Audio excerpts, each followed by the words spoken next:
Praise the lord అండి. ఈ శ్రమల దినాల్లో మీకు యేసు ప్రభు యొక్క ఒక ముఖ్య లక్షణమైన ఓర్పును గురించి చెప్పడానికి మీ ముందుకు వచ్చాను. ఓర్పు తన క్రియను కొనసాగించనీయుడి అని ఉంటుంది అనమాట. ఎందుకంటే ఓర్పు అనేది ఒక్క రోజులో వచ్చేది కాదు, ఒక్క రోజులో పోయేది కాదు. అది కొనసాగుతూ ఉండాలి. మన జీవితంలో నిత్యము ఆ క్రియ జరుగుతూ ఉంటేనే ఆ నశించిపోతారు అనేక ఆత్మలు రక్షించి యేసయ్య ప్రేమను వాళ్ళందరికీ చూపించి దేవుని వైపు మళ్లించగలుగుతాం అనమాట. ఓర్పును గురించి ఆత్మ ఫలాల్లో ఏముంటదంటే దీర్ఘశాంతము అని ఉంటుంది.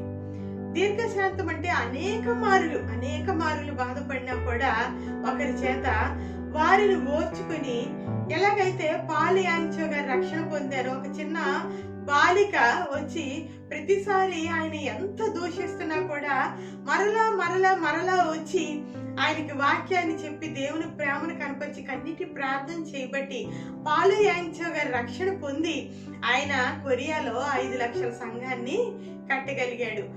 ఎందుకంటే ఆ బిడ్డ యొక్క ఓర్పు ఆయన రక్షించింది. గొప్ప దైవజనుడిని ఈ భూమి మీద అందించింది. గొప్ప విశ్వాస సూత్రాన్ని కూడా భూమికి అందించడం జరిగింది. అందుకనే నీ యొక్క ఓర్పు ఇంకొకరికి రక్షణ దయచేస్తుంది. అందుకని ఓర్పుని నిర్లక్ష్య పెట్టద్దు. దీనికి మీకు రిఫరెన్స్ గా ఎవరిని ఓర్చుకోవాలి అనే విషయంలో మీకు ఒక్క రిఫరెన్స్ చెప్తాను.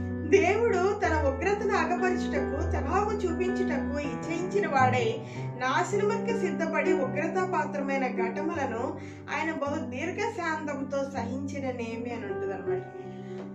ఆయన ఒక సందర్భంలో ఏం చెప్తాడంటే, ప్రవక్తను పంపిస్తా, నిన్ను తోడేళ్ల మధ్యకు గొర్రెను పంపినట్లు పంపుతున్నాను. ముళ్ళ కంపల్లోకి ఒక సాధు అయిన ఒక మంచి వృక్షాన్ని ముళ్ళ కంపల్లో నాటితే ఎలా ఉంటుందో ఆ విధంగా నేను నాటుతున్నాను అంటారనమాట. అందుకని మనం ఎక్కడికైనా వెళ్ళి ఎవరికైనా దేవుని ప్రేమను చూపించాలి అంటే యేసు ప్రభు చాలా ఓర్పు గలవాడు, యేసు ప్రభు చాలా దీర్ఘశాంతం గలవాడు, అలా మనం చెప్పినంతసేపు వాళ్ళు రక్షణ పొందరు. యేసు ప్రభు నీలో ఉండి వాడిని ఓర్చుకుంటే నీ ఓర్పు, నీ సహనం వాళ్ళని దేవుని దగ్గరికి నడిపిస్తుంది. ఈ శిలువ దినాల్లో మనం యేసు ప్రభు శిలువని ఎలా ప్రకటిస్తాం, ఎలా దేవుని ప్రేమని వాళ్ళకి చూపిస్తాం అంటే ఓర్చుకోవడం వల్లే. ఓర్పు తన క్రియను కొనసాగిస్తూ ఉంటుందంట. అది దేవుని రాజ్యంలో అనేక ఆత్మలు తీసుకొచ్చి దేవుని రాజ్యంలోనికి నడిపిస్తూ ఉంటుంది. యేసు ప్రభువుని చూస్తే ఆయన శిలువలో ఆ ఓర్పు ఎలా ప్రదర్శిస్తాడంటే, సన్నిహితుల సభలో తనను నిందించిన వారికి ఏ మాత్రమో తిరిగి వారిని అపహసించకుండా, మనం చాలా సార్లు ఎవరైనా ఒక బాధ మనం పెడితే వెంటనే వాళ్ళని ఎవరైనా ఒక నింద మనం వేస్తే వాళ్ళ మీద ఒక 10 నిందలు వేయడానికి రెడీ అయిపోతా ఉంటాం. కానీ యేసు ప్రభు ఇక్కడ ఏం చేశారంటే, తను కొడుతున్నారంట. కొట్టి ఏమంటాడంట, సైనికులు ముందు కళ్ళకి గంతలు కట్టేసి కొడతా ఉంటారు. కొట్టి నిన్ను కొట్టిన వాడు ఎవరో చెప్పు అంటూ ఉంటారు. యాక్చువల్ గా ఆ కొట్టిన అతనికి తన తండ్రి పేరు తెలుసు, తాత పేరు తెలుసేమో గాని ఆ ముందున్న తరాలు ఎవరు తెలియకపోవచ్చు. కానీ యేసు ప్రభువుకి అతని తరాల పేర్లు తెలుసు, అతని పేరే కాదు. కానీ ఎక్కడన్నా కొంచెం అన్నా నీ పేరు ఇదే అన్నాడా చెప్పండి? నీ పేరు కాదు, నీ తాతల తరాల పేర్లు కూడా చెప్పగలనే మాట ఎక్కడన్నా వచ్చిందా? ఎంత ఓర్చుకున్నాడు. మనమైతేనా ఎన్ని మాటలు అంటాం, ఎంత దూషిస్తాం, ఎంత అపహసించే వాళ్ళని కూడా ఓర్చుకునే ఆ శక్తి, ఆ బలము అది మనలో దేవుడు ఇవ్వాలండి. ఎందుకంటే దాని ఆత్మఫలం అన్నాం కదా, దీర్ఘశాంతం అనేది ఆత్మఫలం అని చెప్పాను. అది నువ్వు సాధన చేసుకుంటే వచ్చేది కాదు, నీ సొంత సాధనతో వచ్చేది కాదు. ఎందుకంటే ఒకరోజు తప్పితే ఒకరోజైనా ఓర్పును కోల్పోతావు. నువ్వు ఎంతకైనా సాధన చేయగలవు. అదే ఆత్మను, పరిశుద్ధాత్మ మనలో ఉంటే, పరిశుద్ధాత్మ స్వభావమే ఓర్పు, స్వభావమే దీర్ఘశాంతం. అందుకని మనం ఏం చేయాలి? దేవుని ఆత్మ కొరకు అడగాలి, పరిశుద్ధాత్మని మనం ధరించుకోవాలి. అందుకే దేవుడు ఏమన్నాడు, ఆత్మ పూర్ణులై ఉండి అన్నాడు. అంటే ఒక్కసారి ఎప్పుడో కొంచెం ఓర్పు ప్రదర్శించడం, వాడి పక్కకి వెళ్ళి వేరే రకంగా ఇంకో రకంగా ఆ ఓర్పును కోల్పోవడం ఇది కాదు. పూర్ణం అంటే అరికాలు మొదటి నన్నెత్తి వరకు ఆత్మతో మనం నింపబడాలన్నమాట. దీన్ని ఏమంటాడంటే ఆత్మాభిషేకాన్ని అహరోను తల మీద నుంచి అంటే గెడ్డం మీద నుంచి కింద అంగి కింద వరకు పారిన ఆ యొక్క ఆత్మని, ఆ నూనె తైలాభిషేకాన్ని ఆత్మాభిషేకంతో చెప్తారు. అందుకనే ఏదో ఒకరోజు ప్రార్థన, చిన్న ప్రార్థన, లేదంటే చిన్నగా దేవుణ్ణి అడుగును, వీటితో ఆత్మ రాదు. అది మనం మోసం చేసుకోవడమే.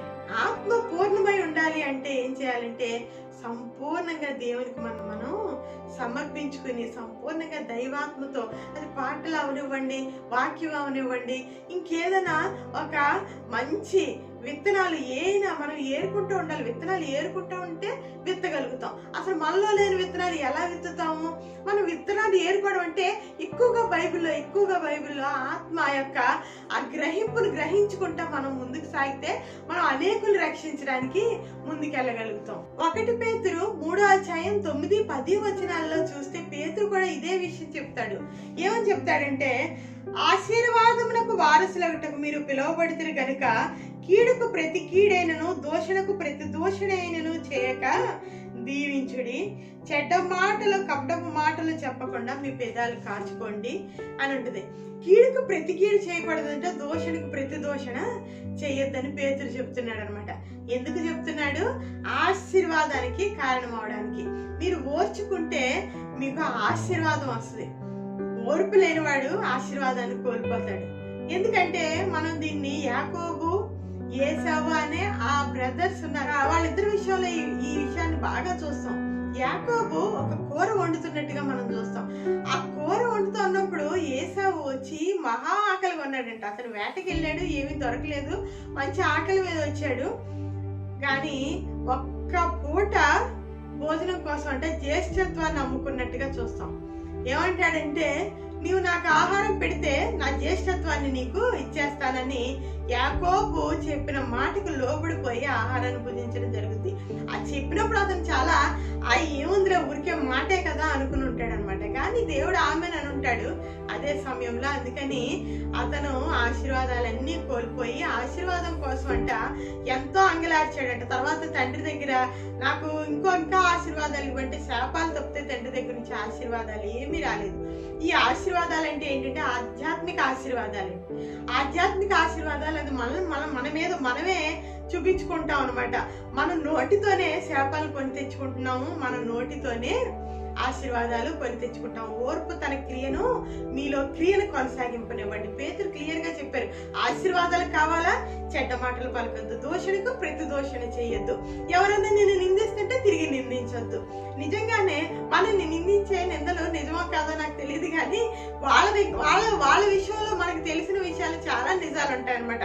వాళ్ళు చాలా తప్పులు చేసి ఉంటారు, కానీ వాటిని ఎక్కడా కూడా మనం బయట పెట్టి వారిని కానీ వారి గురించి ఇంకొకరి దగ్గరికి వెళ్ళి వాళ్ళ దగ్గర కానీ అంటే ఆ విషయం తెలిసినప్పుడు వాళ్ళు ఏమనుకుంటారంటే దేవుని బిడ్డలు దేవుడు యేసు ప్రభువుని గురించి ప్రకటిస్తున్నారు, కానీ వాళ్ళలో ఆ క్రియ లేదు, ఆ ఓర్పు లేదు అని చెప్పి దేవునికి అవమానం జరుగుతుంది. దేవుని బిడ్డలంట ఏమాత్రం ఓర్చుకోలేకపోయారు, మేము కొడితే వాళ్ళు కూడా తిరిగి కొట్టేశారు అనే ఒక నింద మనకు కాదు, యేసు ప్రభువుకి వస్తుంది.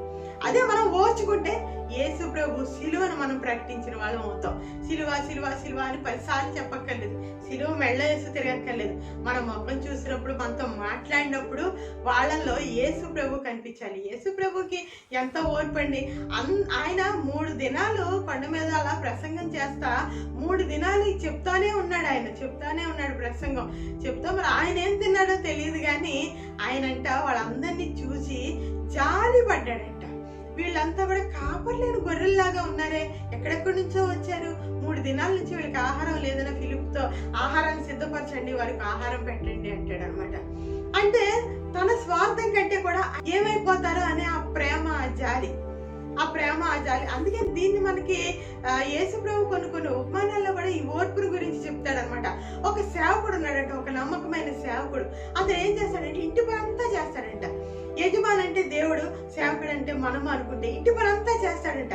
చేశాక యజమాని వచ్చే సమయానికి ఏం చేస్తాడంటే వచ్చి యజమానికి వడ్డించి ఏమంటాడంటే నేను ఇంత చేశాను కదా అనుకోడంట. నా పని నేను సంపూర్తిగా పూర్తి చేశాను అనుకున్నాగా వెళ్ళి భోంచేసినట్టుగా చూస్తాం. ఇలాంటి ఉపమానాలు మనకి బైబిల్లో చాలా కనిపిస్తాయి అన్నమాట. ఓర్పుని మనలో ఆ క్రియను కొనసాగిస్తే అది మనం ఆటోమేటిక్ గా అది దేవుని దగ్గర ఫలము, అలాగే మనుషుల దగ్గర మనకి ఫలము. ఎందుకంటే సమాధాన పరచువారు ధన్యులు, వారు దేవుని కుమారులు అనబడదు. ఈ లోకాన్ని కూడా, భూలోకాన్ని సాత్వికులు స్వతంత్రించుకుంటారు అని ఉంటుంది. భూలోకాన్ని స్వతంత్రించుకోవడం అంటే అనేక ఆత్మల్ని దేవుని తట్టుకు తిప్పి మనం దేవునికి మన ఓర్పులో దేవునికి ఒక క్రియను చూపించే అవకాశం ఉంటుంది. రామపత్రిక 12వ అధ్యాయం 12వ వచనం నుంచి చూస్తే మనం అక్కడ కీడుకు ప్రతి కీడు చేయవద్దు అని ఉంటుంది. వాళ్ళు మీకు ఏదైనా కీడు చేసినట్టుగా ఎదరు దూషించకపోవచ్చు, కానీ వెనకాల వాళ్ళు ఏదో చేశారని తెలుస్తుంది. దాని ఫలితాన్ని అనుభవించినప్పుడు వీరికి కూడా సేమ్ ఇలాగే మనం చేద్దాం అనుకోవద్దు. ఎందుకంటే కీడుకు ప్రతి కీడు చేయవద్దు. మీరే పగ తీర్చుకొనక దేవుని ఉగ్రతకు చోటు ఈడి అని ఉంటుంది. ఒక ప్రక్కన రక్షించడమే కాదండి, రక్షణ లేని వారికి, ఉగ్రతకు పాలయ్యే వారికి అది తీర్పు ఎవరికి వదిలేయాలి? ఆఖరికి దేవునికి వదిలేయాలి. ఉగ్రత పాత్రలను దేవుడు ఓర్చుకున్నట్టు దేవునికి పగ తీర్చుకోవడానికి అవకాశం ఇవ్వండి అని ఉంటుంది అనమాట. ఎందుకంటే నీ శత్రువు ఆకలిగా ఉంటే అతనికి ఆహారం ఇవ్వు, నీ శత్రువు దప్పికొని ఉంటే అతనికి దప్పికి, అతనికి ఏ అవసరం ఉంటే అది చెయ్యమనే ఉంది, కానీ నేను చెయ్యనని చెప్పొద్దని ఉంటుంది. ఎందుకంటే అర్ధరాత్రి వేళ వచ్చి ఒక సహోదరుడు డోర్ నాక్ చేస్తున్నప్పుడు ఈ సహోదరుడు ఏం చేస్తాడంటే, నా పిల్లలు పక్కన ఉన్నారు, నేను లెగలేనంటాడు. కానీ అతను మాటికి అడగబట్టి లెగిసెళ్ళి అతనికి అన్ని కూడా ఇస్తాడంట. దేవుడు తన్ను కూడా ఇలాగే అంటాడు అనమాట. నేను ఎంత ఓచుకుంటున్నానంటే మీ అవసరతలన్నీ కూడా తీరుస్తున్నాను. అలాగే మీరు కూడా నేను ఎలాగైతే మీకోసం పుట్టబడ్డానో, నేను ఎలాగైతే సిలువెక్కి మీకోసం ఈ శ్రమలన్నీ అనుభవించానో, అలాగే నీ సహోదరుడి కోసం నువ్వు శ్రమలు అనుభవించవలసి ఉన్నావని ఈ శ్రమల దినాల్లో దేవుడు ఓర్పుతో ఎంత క్రియను కొనసాగించాలో మనకు బోధిస్తున్నాడు.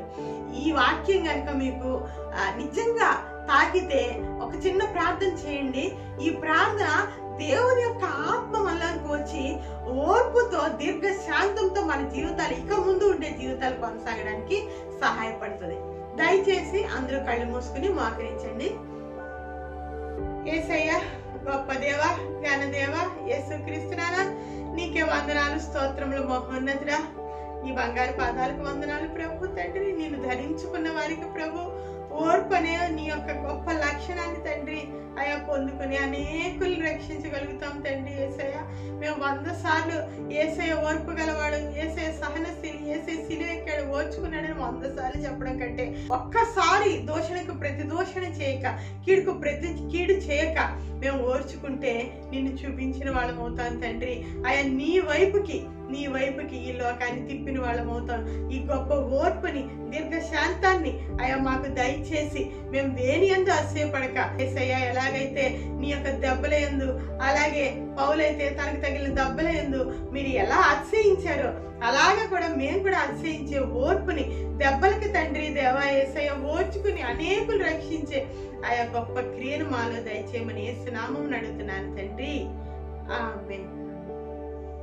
ఈ వాక్యం మీకు ఆశీర్వాదకరంగా ఉంటే శాంతి ఒడుగు అనే మా ఛానల్ సబ్స్క్రైబ్ చేసి ఈ ఓర్పు అనే వాక్యాన్ని అనేకులకు పంపించి ఈ యొక్క సువార్త సేవలో మాతో పాల్గొంపులు తీసుకోవాలని మిమ్మల్ని బ్రతిమలాడుకుంటున్నాను.